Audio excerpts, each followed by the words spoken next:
Shalom, first and foremost, I want to give all praises, honor, and glory to Yahweh Bashim Yoshai Bashim Kakadash. I want to give double honors to the elders and apostle, great millstone, who were well and teach us sound doctrine, and peace and blessings to your elect. Now, as you can see here, starting off with this scripture of 1 Peter 2:6, and the topic of this lesson is really, a niece, we're really a nation of kings and priests, kings and kings, princesses, all that, if you want to really get into it. But anyway, moving straight on to the point. But because of our wickedness, we have been brought down to really the lowest estate. Of course, you have Jakes that are doing well, or maybe in good jobs, or maybe in got good money. But as a whole, we're really at the bottom. Starting off with 1 Peter 2:6, wherefore also it contained in the scripture, behold, I lay in Zion a chief cornerstone, elect, precious, and he that believe on him shall not be confounded. Now this chief cornerstone, Salakia, I should have started one up, Salakia. 1 Peter 2:5, ye also as lively stones are built up a spiritual house and holy priesthood to offer up spiritual sacrifices acceptable to Yahweh by Yahushua HaMashiach. Wherefore also it is contained in the scripture, behold, I lay in Zion a chief cornerstone, elect, precious, and he that believed on him shall not be confounded.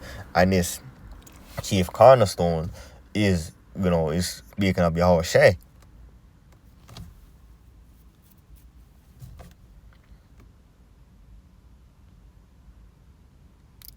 So going straight down. Unto you therefore which believe he is precious, but unto them which be disobedient, the stone which the builders disallowed, the same is made the head of the corner. So, the Lord was a stone that the builder, there's a show called Boondocks, even has this lyric, the stone that the builder refused. The Lord is, the stone, the stone that was refused. Because when it was on the scene, we see what happened. Jake scoffed, scoffed, mocked, persecuted him, etc. We know what happened. And even, today, through the men that he set, through the men he has set up, Jake wants to continue not listening. The time Jake is going to come to listen is the time where it's going to be, it's like there's a hurricane coming, right? Jake doesn't want to listen, but when a hurricane hits, when they're caught in the hurricane, that's when they want to listen to, okay, how am I going to get all of this? No, you were supposed to listen before the hurricane came down, because that's the purpose of a warning. It's supposed to warn you before something happens. And a stone of stumbling and a rock of offense, even to them which stumble at the word, being disobedient, whereunto also they were appointed. But ye also are a chosen generation, a royal priesthood, and holy nation, a peculiar people, that ye should show forth the praises of him who have called you out of the darkness into his marvelous light. And those who are called out of the darkness are who? The elect, because Israel is, according to Israel is a royal priesthood. Israel is a holy nation, but is Israel beginning with the elect? Because the majority of Israel is,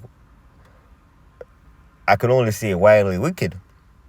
The majority of Israel, and of course, Israel on a base level understand certain things are wrong, but they just want to do what they want to do, so to speak.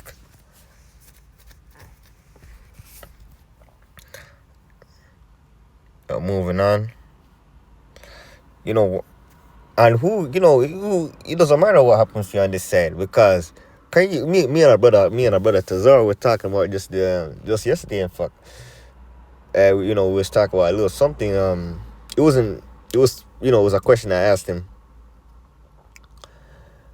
Not really getting into that right now, but imagine, imagine just what they want into the kingdom. The kingdom is gonna be a kingdom that establishes forever. Imagine you're the first fruits. The other nations are gonna really talk about this. Hey, these guys stood, these people stood boldly. They didn't move an inch, no matter what they were faced with. They stood boldly.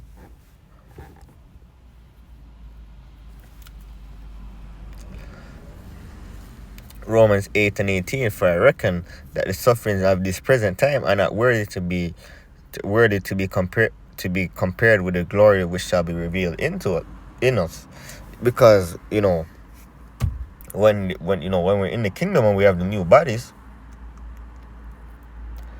when the Lord returns and he changes us,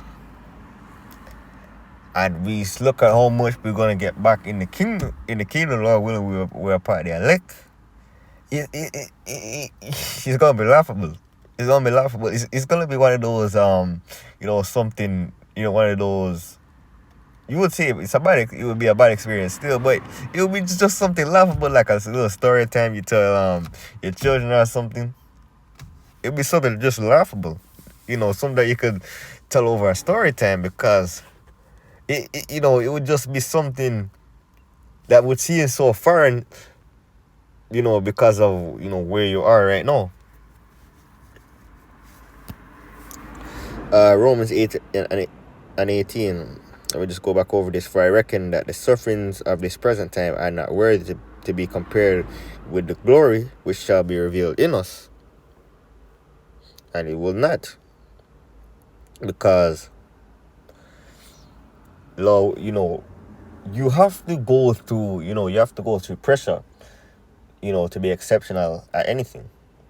Just like when you learn it, just like when you're trying to stay on the path of righteousness, you're trying to learn the scriptures, the pressure that you have to go through is, especially if you're young, you're going to get those people in the world that say to you, come on, do this, or, why don't you do it, basically trying to tempt you, because when you're unable to do something, it becomes much more alluring. You want to do it a lot more.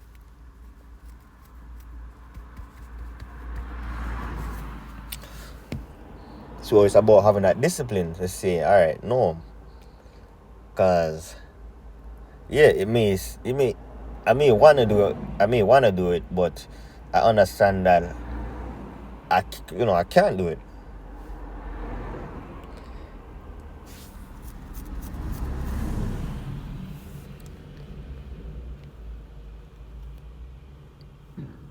Oh, it would have been even better. The 17th verse. And if children, then heirs of Yahweh, and joint heirs with Yahweh HaMashiach, if so be that we suffer with him, that we may be also glorified together. So, we think of it as a test. If we pass the test on this side, the Lord is gonna bless us. The Lord is gonna bless us, and those on this side that was scarred from the market, even when the Lord just returns, even in the time of Jacob's trouble, they're gonna feel a way of sorry, because it's gonna be like, I was really this worldly, I glorified this, I glorified that, and you mean to tell me that these guys are the ones that the Lord was looking out for? I thought that these guys were insignificant.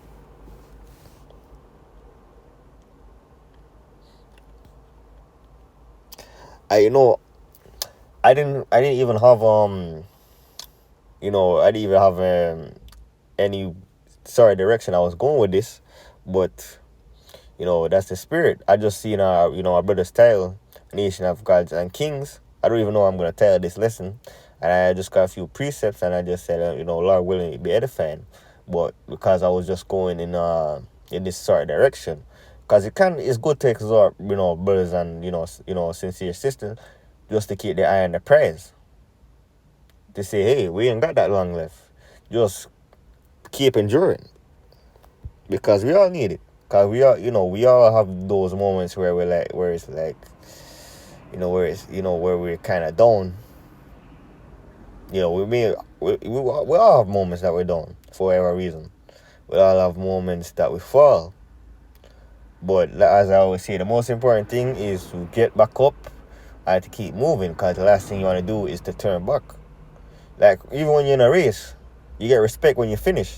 But, if you just choose to drop out, just voluntarily drop out, then, it's frowned, it'd be frowned upon. Just like, you have to finish this race that we're running right now.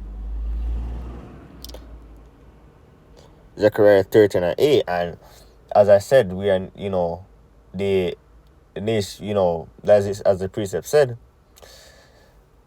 a nation of gods and kings, although we're not acting like Salakia, I mean a nation of priests, a nation of kings and priests, although according to Psalms, I believe 82:6, it says we are gods, so, that is still correct.